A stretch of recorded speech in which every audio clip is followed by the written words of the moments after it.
Hello, greetings, everybody. I am here with Shelby, and we're doing her podcast, but we're reversing roles, and she gets to be on the spot today.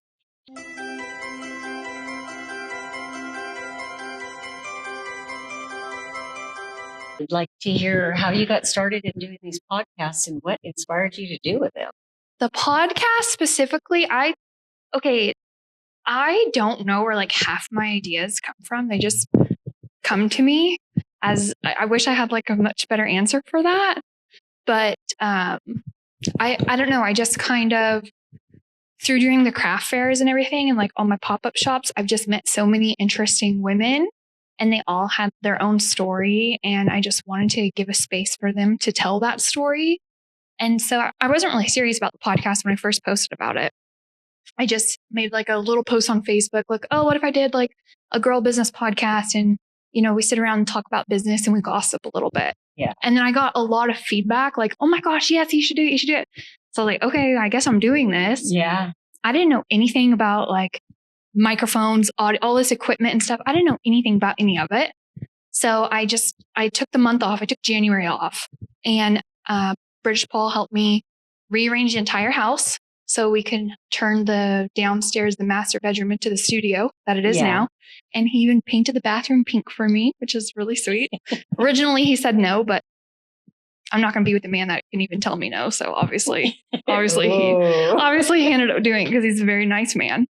And I got the equipment set up and then I was doing like those test runs, which is like that goofy, like really short series that I was posting a little bit of. And those were like my practice runs. Like, okay, this is how to work the equipment. This is how to do the video editing because I do all my own editing.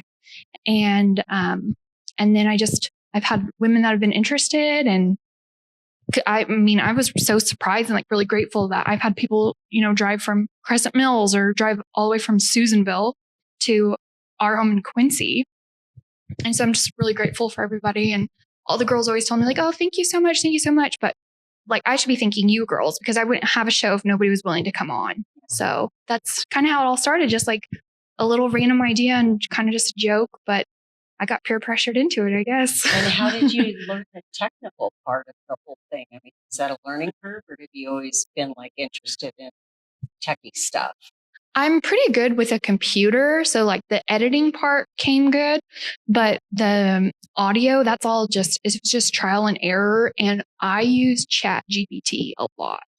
So I would just go on ChatGPT and say, okay, I knew that I wanted to have a system that could support up to 4 mics because one of the businesses that I wanted to come on, they had 3 owners. So I said, okay, well, I know that I need a system where I could do multiple mics. I already had the GoPro and I knew that I needed to find something that could fit the GoPro. So I knew what I needed. And I just went on ChatGPT and like typed out what I was looking for. And then that program was like, oh, try this, this, and this. Oh.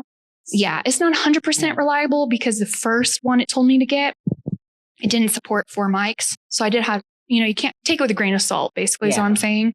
So I did have to return that one and purchase the upgraded that could support all 4 mics. But I made sure to give myself room to have that learning curve before the show started. Yeah. So I think that's really important. Like for anybody that wants to try something new, like make sure you give yourself the time and space to learn it. So you're not like going into the start of your project stressed out. And now you're going to be mobile. Yes. And now I'm mobile. Now I'm in Lisa's space getting a taste of my own medicine. Yeah. And I could see why, like, I always thought it was so silly when the girls would tell me like, oh my gosh, like I'm nervous. I'm like, what do you mean you're nervous? Like you literally know me. Like it shouldn't, but no, I get it. It is kind of nerve wracking. Yeah. So it's kind of different. Yeah. It's a lot different. So and then you're very artistic too. So, I mean, you're very blessed if you have that techie and artistic in your bones because usually you don't get both. Yeah. So tell us a little bit about the things that you make and you collaborate with other ladies and stuff too. Or? Yeah. So this year, another thing that I wanted to do after meeting all the girls like in the fair circuit, I don't have enough time to teach myself nor do I have the talent to learn every single craft. But when I see someone that I think has like a really good gift and their products are high quality and they have a good business sense, I want to work with them. Like I would never be able to make wreaths, but what I do with Connie is I will, like on this one, I engraved the mirror. And I said, okay, let's start doing like zodiac wreaths. So I engraved the mirror, and then I kind of said, okay, I want it to look like spacey themed, like darker. And then she'll just create the entire wreath around it. Oh, cool. And then I pay all of the girls that are in my collective, I pay them all up front. And I don't do wholesale pricing. I just pay them for what they would sell it for. And then I mark it up a little bit to cover my cost. Oh, wow. So I'm not doing the collective to make a lot of money. I'm really doing it because it gives me a chance to be creative in a way that I wouldn't have been able to before. And it allows me to promote them. Yeah, which is kind of like why I'm doing all of this. Like to me, it's bigger than just like custom gifts and merchandise. I really want to create like a community for talented women and help push them forward any way that I can for the girls that want to. One of the things that I learned this year is I can't want it more for somebody than they want it for themselves. So the girls that are interested in maybe getting their products out there, but those are the kind of girls I work with. Yeah. And like I said, Connie makes the wreaths. And then also what I'll do is, and this is kind of the techie side, one of the things that like my signature is Bigfoot. I freaking love Bigfoot. Everybody that knows me knows I love Bigfoot. And what I'll do is if somebody sends me a couple pictures of a loved one or themselves, then I can transform them into Bigfoot. And this is Marcus and LaRonda, and they are local business owners. And so I took a couple photo of them, transformed them into Big Feet. And then these are her flowers that she hand makes. Yeah. And they're beautiful. Yeah, they're really, really nice. And then also I launched this year my bridal segment, Babe's Brides. Yeah. And she made these flowers. She can do like custom bouquets. Yeah, those are really neat. And these really are going, different. They're so pretty. And like, they're just soft and sturdy and stuff too. So a bride could have that forever. Exactly. Yeah. And I bought that mirror and then I vinyled the mirror. So it's personalized. Like right now for my first bridal client, it says like, get ready to party or something. And then these are going to go on the mirror. And so it could be color coordinated. LaRonda would make whatever color for the bride. That's she could do whatever color, whatever flower, like these pink ones, those are for the client specifically. And she'll get to keep this after, of course. So the mirror is available for brides to rent. And that's a great big mirror. I saw that at your studio. That really pretty mirror. It's a pretty big mirror. And I just got a stand in, but they didn't send me all the pieces. So I have to go to the hardware store, which is like not my favorite thing to do. But LaRonda actually works at the hardware store. So she'll be able to fix you up. Yeah. Because I'm like, this is boy stuff. Like, I don't know how to do any of it. And you'll learn. I feel like I'm going to have to. Yeah. But I have Connie stuff, LaRonda's stuff. I have a dream catcher lady now. And this is one of her owls. But what she's making for me is she's going to take the custom Bigfoot plaques and build dream catchers around them. Oh, that'd be neat. So I'm really, really excited about that. And then this is one of Oceana's pieces. Yeah, which is beautiful and it's sparkly. Yes. And what we're going to do together is because I'm like the pink and she's the blue, right? Yeah. So we're going to create a collection where it's both of our colors together. And then her husband collected driftwood and I'm going to engrave positive affirmations into the wood. Oh. Like, you are beautiful, you are special, you are strong. And then she's going to incorporate it into the prism hanger. Oh, pretty. Yeah. And then you've seen these. These are Chandler's resin glasses. Yeah, they're so neat. I don't know if you guys can see that, but it's like a coaster built on the glass and it's just beautiful. It's got seashells and looks like the ocean. Yeah. So this is her ocean line. And when I saw those, I was like, oh my gosh, I need you to make me a lake line. Yeah. And I'll engrave like Lake Almanor or make one that looks like the Feather River, which we're working on, which I know somebody might be interested in. Yeah. So, it's just all things that I would never been able to do on my own. Yeah. And now I can kind of work together and collaborate and get their name out. And so that's fun. And I mean, who knows how that can grow from there too. You guys can do classes like painting parties. You can do flower wrapping parties or, Yeah. It could be anything. Yeah. And now what it does, and Connie's she has done this, is I can make the face plates, right? It could be any picture that you want. So now her customers can order custom wreaths through her, and then she can commission me to make the plate for her. So it goes both ways. Exactly. It's really like synergy. Yeah. Which is my ultimate goal. And it's this summer is going to be the first time that we're out in part of the pop-up shop. So it's really launching this summer. So and how did you end up in Plumas County? So my grandpa, before he passed away, he was a newspaper writer. Like he wrote articles about fishing and hunting, all the outdoorsy stuff. So him and my grandma traveled all the time, all over California. And I used to go camping all the time as a kid. And I'm from Sacramento originally, but my grandparents would always go to Gray Eagle to go fishing. And my grandma was like, hey, I want to check out Lake Almanor, because they would drive past it every time. And so they did. And they found this cute little like retirement community. And it was open from May to October. So they spent their summers up here. And then they would beg. I mean, not beg, but it was like, when are you going to come up? When are you going to come up? When are you going to come up? To her sister, my Aunt Raylene and my Uncle Chris. And so they finally come up, right? Like years and years and years it took them. They finally get up here and they buy a house up there, like right away at Lake Almanor. And I'm thinking, well, what the heck? Like I like Lake Almanor too. Like I want to buy a house up there. So I bought a house and I just never really wanted to go back. Yeah. And it was supposed to be like an Airbnb, which it was sometimes, but it was mostly just me there. And I just like slowly but surely just never went back. And then I just kind of really incorporated myself here when I started my business. And then that was back in 2020. And then I met British Paul and moved over to Quincy. So, but still within Plumas County. So I'm happy about that. I don't know if I could live. And you guys can still enjoy the lake house and stuff. Exactly. So nice. And when I have fairs that are out at the lake, it's so perfect because I could stay at my house. I don't have to pay for a hotel or anything. Yeah. So that's been really good. Yeah. So that's how I ended up here. And maybe do little classes. Yeah, there's a lot of retail ladies out there. And I have a collection of Rusty Chandelier. Yeah. So, and I've talked to a couple other girls. I had a collection last summer in Wild Things. Kelsey that owns Wild Things. I had a collection there. So it's a lot. And they're very, very supportive. It's very pro woman. Yeah. And I think that's kind of one of the things that really encouraged me to go in that direction, because I'm all about like collaboration with women and stuff. Yeah. And I think it's because when I was in Lake Almanor, I realized, oh my gosh, like when I was going to different stores to talk to them about getting product in, I realized like, oh my gosh, like I think every single woman I've talked to, every single business I've talked to is women owned. Mm-hmm. So I thought that was really cool. And I wanted to explore that a little bit further. And I think that really helped like push me in that direction. Well, and I just did a test run on trying to get women of Indian Valley that are women-owned businesses in Indian Valley, and there's over 30 of them.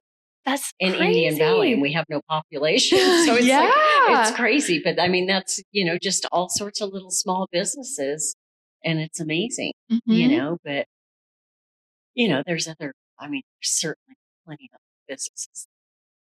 Too. Yeah. Anyway. Yeah. So I have to ask the story behind the lizard mask, where the lizard mask came from and why this lizard mask goes everywhere with you. And is British Paul really that patient of a man? Yes, he is. He is. British Paul is that patient of a man. And he's very, very quiet and super shy, and he's not social at all, but he's actually really goofy like me. Yeah. Just not a lot of people see it. Just quietly. Yes. Yes. He's a private goofball. Yeah. Whereas I'm a public goofball. He's a private goofball. Yeah. I actually got that mask because my sister-in-law, who she does stuff like I do. Yeah. And her direction is very like 90s alternative, like she's my niece's mom. Uh-huh. And so she has my niece like in gothic baby clothes and stuff. So that's her like tone, right? Yeah. And she saw this wreath of it was a creature from is it Black Lagoon, Blue Lagoon, and it was that mask as a centerpiece. Yeah. So I ordered the mask, and I put me, and her name's Autumn. So I put myself, Autumn, and Connie, Wreath Girl, into a group chat, and we were talking about how to make the mask or how to make the wreath and stuff, and like what we should sell it for and all that. So I ordered the mask, and it gets here, and it got delivered when I was sick. And I'm like never sick. Oh, so it was new when it was new. And it was like $25 and I ended up keeping it because it got delivered when I was sick, and I never get sick. I'm like a super good immune system. And I was like, this is how I feel right now. So I just put the mask on and I took a picture. Yes. And I said, this is like me after day 5 of the cold. Yeah. And it was just so hilarious. And I was like, this is just my persona now. Yeah. So now I just like take it everywhere. I wanted to wear it zip lining. Yeah. but there is no way I would be able to, because you have to wear your helmet like all the time. And they're very, very like safety, as they should be. Yeah. So, but I did wear it like around the tree houses and stuff, but I couldn't wear it zip line. I really wanted to, but it wouldn't have worked. But that's the story of the mask. It was supposed to be. That was a first for those guys. Yes. Just a lizard like walking around the forest. Yeah. But it was supposed to be for a product, but I ended up just keeping it for myself. $25 down the drain, but it was worth it. So do you have a full schedule for all the craft fairs this summer and everything? Yeah. I do most of the fairs with Mo Thompson. She's over in Portola. She owns Lost Sierra Artists and Crafters, and she does the 2-day shows. So I'm doing every single one of her shows, and then I'm doing as many of yours as I can. And then I do the 4th of July show, which is out in Lake Almanor. Yeah. And then I'll do the holiday shows that are at the Elks Lodge. Yeah. And then I'll do the fairgrounds. I think it's like December 7th or 8th. Yeah. So I don't do a whole lot of shows. Last year, it was my first year in the show market, and I was chasing shows all over the place. That gets exhausting. Oh my gosh. Yeah, you just have to be careful not to take the fun out of it. It was super exhausting, and I definitely like lost money. Like we would spend $200 traveling to a show where I would make like $20. Yeah. But I'm glad I did it. It was a good experience because now I know what things to look for.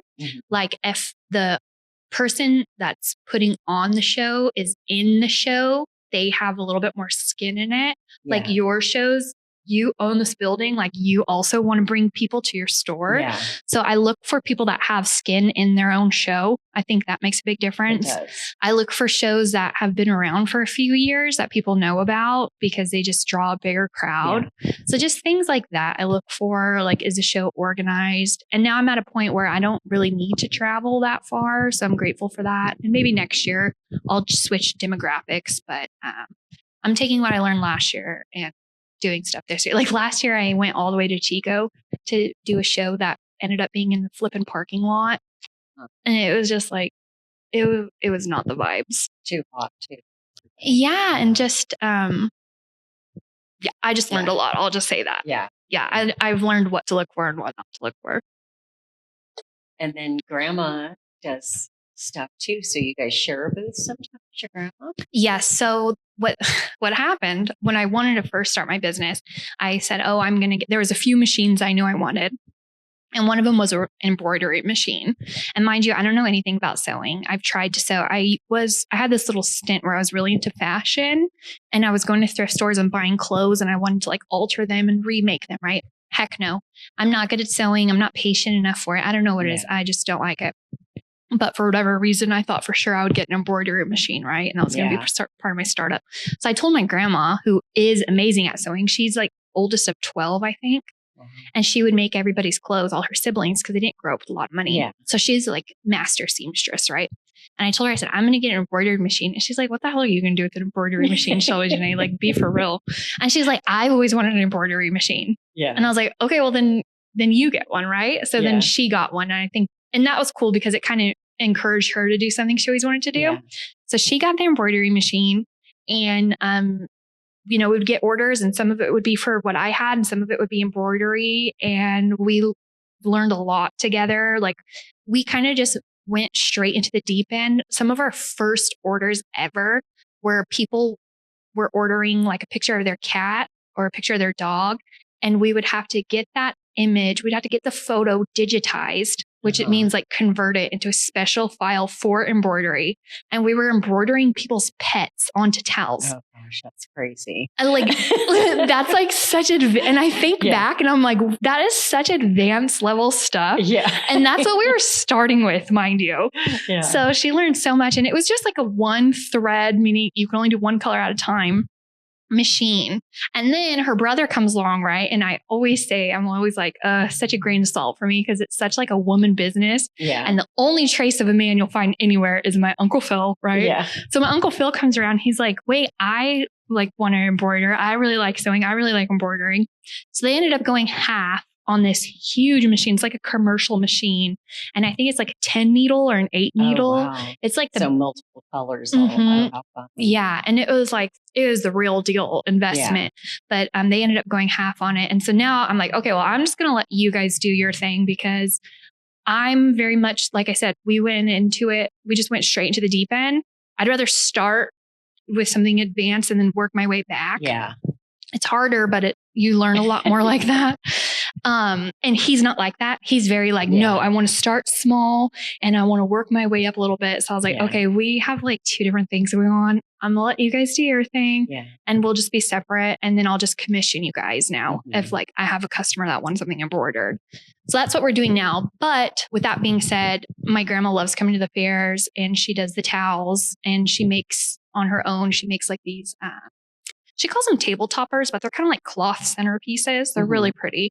So she makes a lot of those and we end up doing the fairs together. That's fun. Yeah. And this year we're doing 2 booths. Last year we had 1 booth and this year we've purchased 2 booths at all the locations. So we're going to have a huge, because I think she said she has close to 100 towels. Oh, wow. They've just been cranking them out.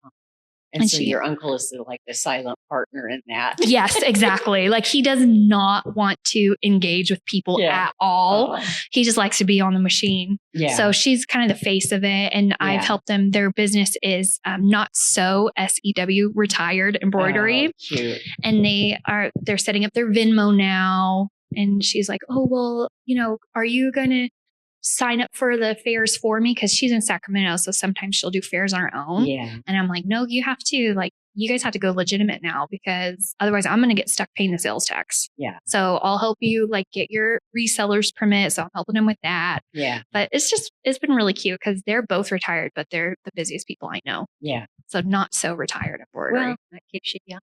Exactly. It's good for her. So, and it's fun. And people really like to see our dynamic because we bicker a lot. Yeah. Because we spend so much time together. We're really close. And I think people really get a kick out of that. Seeing a grandma and a granddaughter and at the fair together, creating stuff together. So it's been really fun. That's fun. Yeah. Anything else that you'd like to tell anybody? Or? I don't think I have. So right now I have the podcast going. I think I'm going to air this episode the end of the season, a surprise episode. So surprise. Hello. And I have the custom gifts and merchandise and I have the Babes Brides, which is open now. And I'm thinking about starting a blog, but I don't know. And maybe you can give me some insight into this, but I feel obviously, I have opinions about things and I want to speak my mind about topics, but sometimes I feel I can't because I own a business. Yeah. And how do you?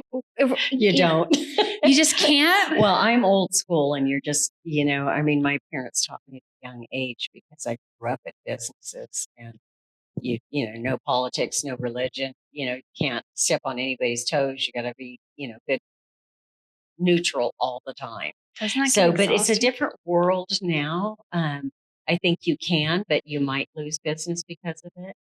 But I don't know. Yeah. I'm so torn because I think I do a pretty good job staying neutral. Yeah. But sometimes it's exhausting. Yeah. And I'm torn between, okay, should I just speak my truth and the people that are aligned with it are the people I want to do business anyways? Yeah, that's true too. And you surround people that you're comfortable with. Right. And that kind of happens anyway. Yeah. Even if you don't say anything, you can speak your truth, not on business time. Yeah.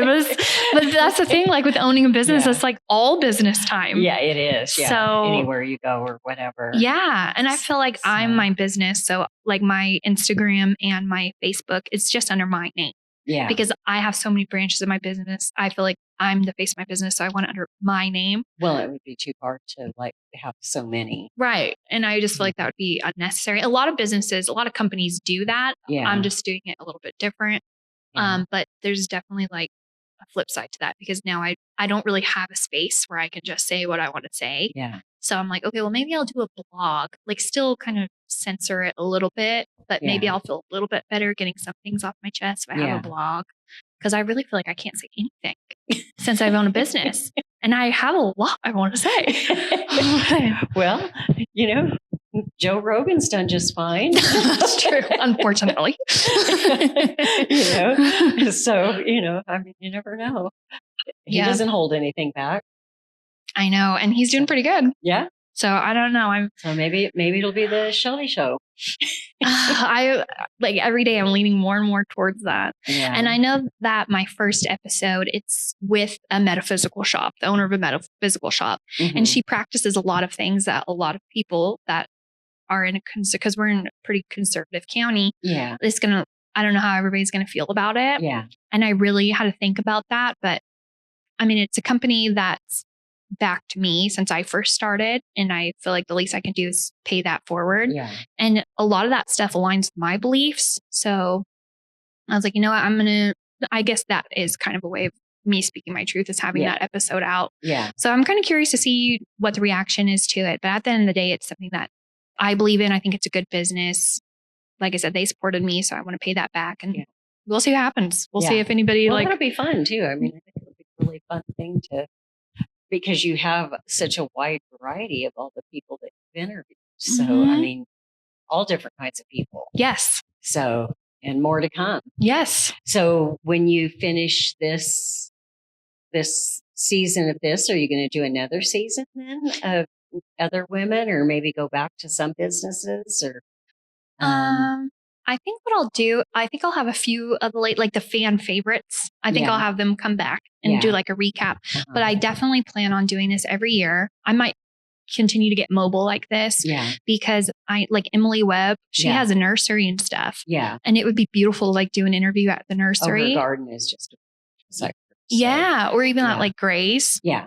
So I might look into doing that. And I'm not doing it all year. I'm only going to record from February to like middle of March. It's kind of bled into the end, but that's okay. And then have each episode ready to go. So when I'm out doing the fairs, they're already uploaded, they're already scheduled, and they're releasing while I'm working. So I'm kind of like doing double income there. Have you ever maybe doing multiple people at a time? I mean, because you have to set up to do 4 mics. So I could. I haven't thought about that. That's a good idea. Yeah, I could. Yeah. Like have the favorites back or something, or have a couple retail girls, or that would be a good idea. You guys might see that next year. That's a good idea. But I have a couple more interviews left. I have Rosanna. She's coming on. And then I have a girl that owns a med spa that's coming on. So that would be really good because I have a cousin that's going to school for that. What's med spa? Like she does Botox and stuff. Oh, okay. Yeah, she does. She's like I think she's a nurse practitioner is what it's called. Oh, okay. You have to go through a lot of schooling. And she owns a spa in Quincy. And it's like, I would have never known that. Yeah. So you just don't really know what's out there. It is amazing how much is out there. Mm-hmm. Like 30 some odd businesses, you said. And that's just in Indian Valley. Yeah. That's so, and I would, there's a test where you check out how many women own businesses in Quincy and then put somebody in Chester on that. I think it would be so neat to just see in the whole county. Yeah. How many women own businesses there are. I'm sure there's a lot. And maybe we can create our own chamber or something. Yeah. The other thing I was thinking about doing is doing a cutout of, because there's this image that I saw online, so cute. And it's like it's called Sassy Squatch. And it's like a Sasquatch, but she's all cute and she has like her nails done, a little bow in her hair. I was thinking about getting that printed out like on a foam poster and have people be able to take pictures with it and then like post them and hashtag me or tag my business or whatever. That would be cute. Yeah, I've been thinking about doing that, but and make sure it's good and sturdy so you can take it to all your events and just have it wired to the corner of your booth or something. Yes, because it gets so windy. Yeah. And it's devastating to have your stuff just fly around and there's nothing you can do about it. Like you can stake down your tent and stuff, but other than that, stuff just I finally bought weights for all of my tents because I bought a really expensive one and then took it, flipped it the first time I used it. Oh my gosh. Now I have those weighted bags full of sand. Yeah. So when you do the fairs, when you host them, do you have a table out there? No. Or no. Yeah, I guess that wouldn't really make any sense. Too much. Yeah. But you're open during the time, right? Yeah, I'm always open. So it's always fun. Yeah. We get great people and great visitors and I mean, all the vendors have always been just so supportive and so sweet. So it's been really fun. And I feel bad because sometimes it's like it's slow like especially, April, May, the first few months when it's cold. Yeah. And then you got to worry about August being too hot. Yeah, So, it's always something. There's always something. So anyway, everybody's super supportive. It's like, well, let's just party. Let's just have a good time together. And if we sell stuff, that's good. Yeah. But if we don't, that's good too. Yeah. Paul, I used to do the Sundays. It was every Sunday, the Christmas one at the Elks Lodge. And Paul would call it my women's support group. Oh, yeah. Like, it wasn't even cheap like therapy. Yeah, exactly. Like at some point, it's not even about the craft fair. It's about the camaraderie. It is totally. Yeah. And I think that's part of this. It's just fun. Yeah, exactly. And it's the same thing like with the car shows. I started the car shows because I grew up going to car shows with my dad. And I missed all the old guys. So then now I get the old guys to come and visit, even though dad's not here. Yeah. So I get to hang out with the guys in their cars. Yeah. Yeah, it's fun. Speaking of camaraderie, you know what I did? Josephina, she's the one that hosts the... Yeah, so that's not her name. Her name is Eva. Josefina is her grandma's name, who she named her business after. Oh my gosh. So her name is Eva, and Josefina was her grandma. Oh, how cool. So I saw that she does the knitting. Yeah, she does beautiful knitting. And she hosts like the knit and sips on Thursdays. Yeah. So I bought a little, I don't know how to knit. Remember I was saying sewing is a no, but I bought a little starter knitting kit. Oh, fun. And so I'm going to be there tomorrow. Okay. So with my little knitting, so we'll see. Yeah. I'm sure some of the ladies won't mind showing me the beginnings. No, they love that. Yeah. Yeah. And then if I don't know if they've ever done that or not, but I know that they had said at one point, like if you're embroidery, which is what that's my passion. I love to embroidery. Oh, really? That you could bring embroidery too, but I think they're all knitting at this time or crocheting or something. It's all, yarn stuff. Yeah. But, I like embroidery better. I tried quilting. Is it a lot? I know my grandma said that she tried knitting and she's like, I don't like it. But I'd like to learn to crochet. Yeah, I love the animals. Yeah, and I love just the edging on stuff. Yeah, the old stuff, the edging, crochet edging. I have a lot of crochet blankets. Like my grandma, my great grandma has made like baby blankets, and I think it's great. And shopping for yarn is like super addicting. Oh yeah. So yeah. But I think that was everything I have. Thanks. Yeah, thank you for showing us around. Like to see you mobile. Yeah, it worked out really good. Space anytime. Okay, all right. When is your you have your paint thing coming up, right? Are you excited? It is the 30th, and it's for women that owned businesses in Indian Valley, and we haven't had a lot of response yet, so we might end up having to open it up. But like I told Mandy, everybody's always last minute. We're all busy, so it's like I don't know if I'm going to be able to pull it off. So hopefully, everybody will pull it off and come writing in. Yeah, that is always how it is. Yeah. Like people have a hard time committing to things that far out. Yeah, but I know I do. Yeah. Well, if you do end up opening it up, let me know because that is right around my birthday. My birthday's on Friday. Oh, fun. Is it on Friday? Yeah, next Friday. Next Friday's your birthday. Next Friday's my birthday. Thank you. I'm not above it. So I will be dry begging everybody to subscribe to my podcast for my birthday. That's what I want for my birthday is for everybody to get subscribed to my podcast. Yeah. But yeah, next Friday's my birthday. Tomorrow's the premiere of the show. So I'm heck excited about that. It shows at 7 a.m., but you can watch. It's on YouTube, so you can just go back and watch it anytime. And I'm releasing the first 2 episodes. And then I think I'll... 2 episodes tomorrow? 2 episodes tomorrow. Cool. Okay. Yeah, just so that way people can like binge watch if they want or get a feel, a little bit of variety. I know what I'm doing tomorrow night. Well, I'm going to wait till in the evening. Yeah, exactly. I figured... Bowl of popcorn and something special. Yeah. I'm happy for you to watch it. And I figured I'll release it early in the morning because some people that have a commute to work like to listen to them on their way to work. Oh, yeah.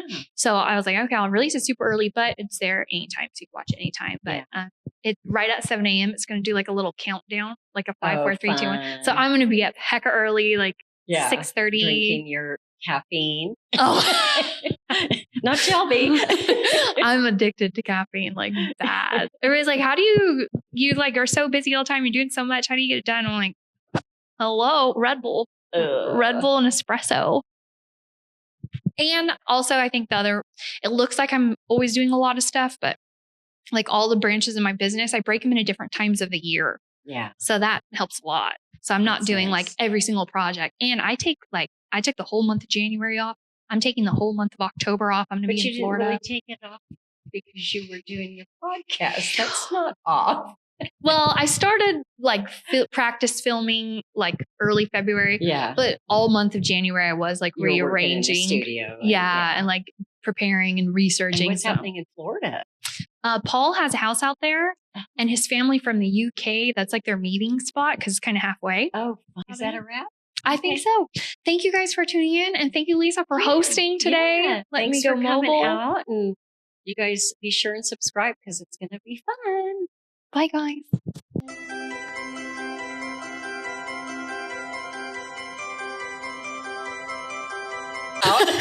I've been dying to ask you about the lizard mask. Yeah. I should have brought it. Yeah, you should. And here's my little buddy. Yeah. You could always stuff him with something and have him on a stick just to bring him up. Oh next my to God, you. that would be awesome.